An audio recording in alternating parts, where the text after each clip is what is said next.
elle a investi, enfin elle a créé, c'est pas moi qui l'ai fait, donc je peux en parler assez librement, un matériel spécifique pour l'escrime scolaire. Et du fait que le matériel métallique, il présente certains dangers. Vous avez une idée du danger? Voilà, mais l'embrochage, il y a quand même des protections au bout. Donc la lame, elle peut casser, et une fois qu'elle est cassée, elle devient extrêmement dangereuse. Donc ils ont créé un premier matériel en fibre de verre qui restait assez dangereux et puis qui faisait mal. Les coups étaient quand même assez violents, un petit canne à pêche un petit peu. Et enfin, ils ont mis au point une lame qui était faite par l'unité de Nantes, qui se vend dans le monde entier. Même les Chinois, ils achètent parce qu'elle est vendue 8,90 € avec des coquilles, donc c'est un prix défiant toute concurrence. Donc vous avez la lame en thermoplastique, une petite coquille là, et donc une deuxième coquille ici qui permet de transformer l'arme en la deuxième arme, une deuxième arme de l'escrime qui est le sabre. Donc vous le rentrez comme ça, tac, tac, et on fait un sabre. Ok? Donc le sabre, en escrime, on coupe, on découpe, on tranche, on peut piquer aussi. Et puis le fleuret et l'épée, qui est la deuxième arme, je ne vais pas vous saouler, hein, on va essayer d'éviter ça. On touche avec la pointe, uniquement avec la pointe. Donc l'escrime scolaire, on fait les deux. Soit on coupe comme un sabre, soit on pique comme une arme de poing. Ok? Voilà. Donc un petit masque en plastique qui présente une bonne sécurité pour les élèves, qui est assez facile à entretenir, ça se nettoie assez facilement. Je vous avoue qu'à un moment, il faut le nettoyer parce qu'au bout d'un certain temps, ça pose un problème, il faut le nettoyer au moins une fois par an. Après, vous pouvez mettre des espèces de bombes, un coup de pchit à l'intérieur. Quand tu dis nettoyer, vous pouvez nettoyer comment? Un seau d'eau avec de la lessive, et puis on frotte avec une brosse à ongles, on les laisse sécher. La petite veste, donc j'ai pris celle-là, il y en a la plupart du temps maintenant elles sont noires, c'est moins salissant, mais la petite veste du kit avec une fermeture éclair derrière qui peut rester ouverte, puisque vous avez un système de lacet qui permet pour ceux qui sont un peu trop costauds de. Voilà.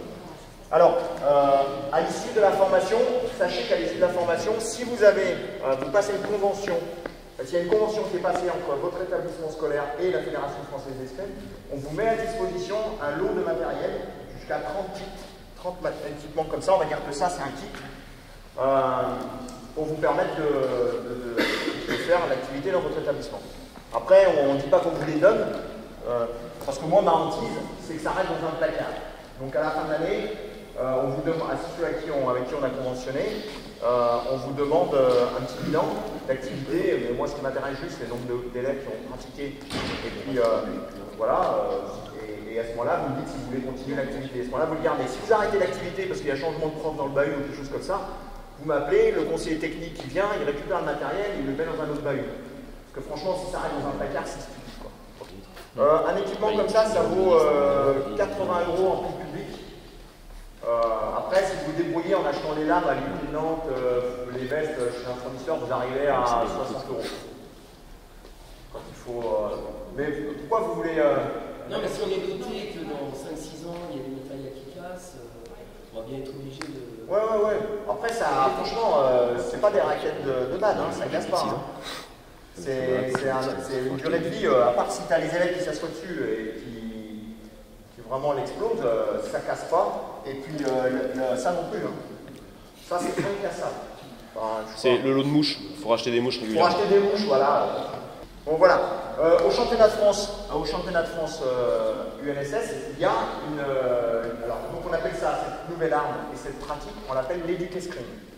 Donc il y a une activité, on peut pratiquer l'éduc-escrime au championnat de France UNSS.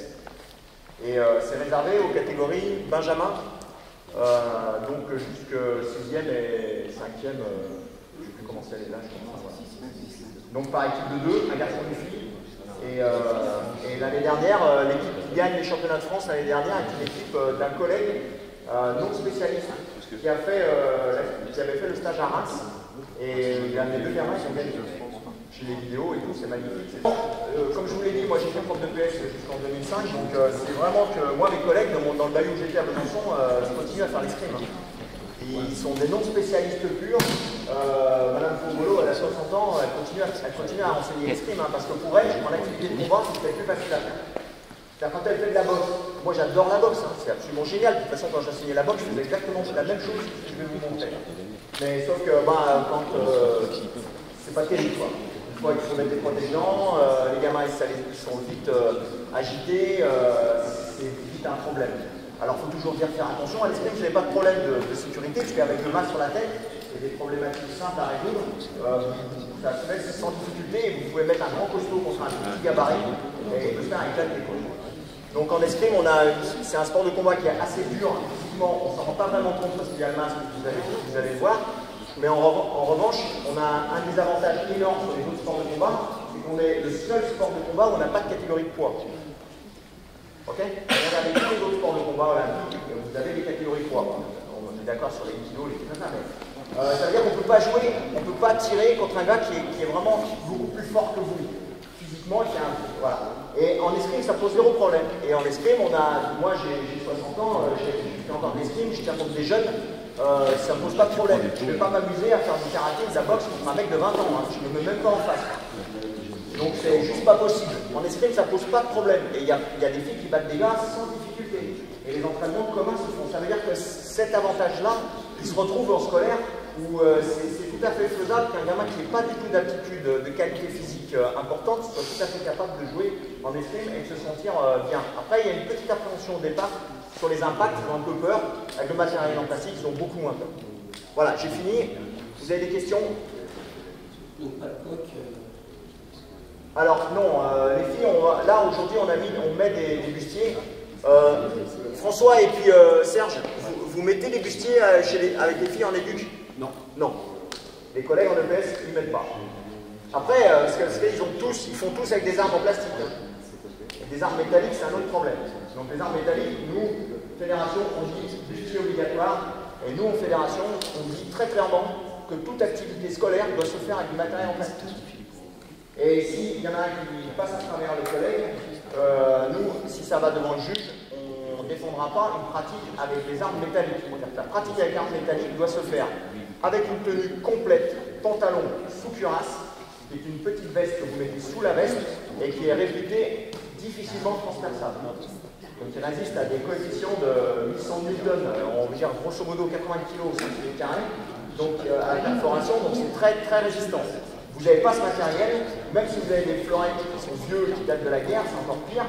Le vieux matériel, il est fragile, il peut casser, et donc le matériel qui casse devient extrêmement dangereux, même si ce n'est pas de la compétition d'escrime, même si c'est en scolaire. Donc en scolaire, le matériel, il est plastique.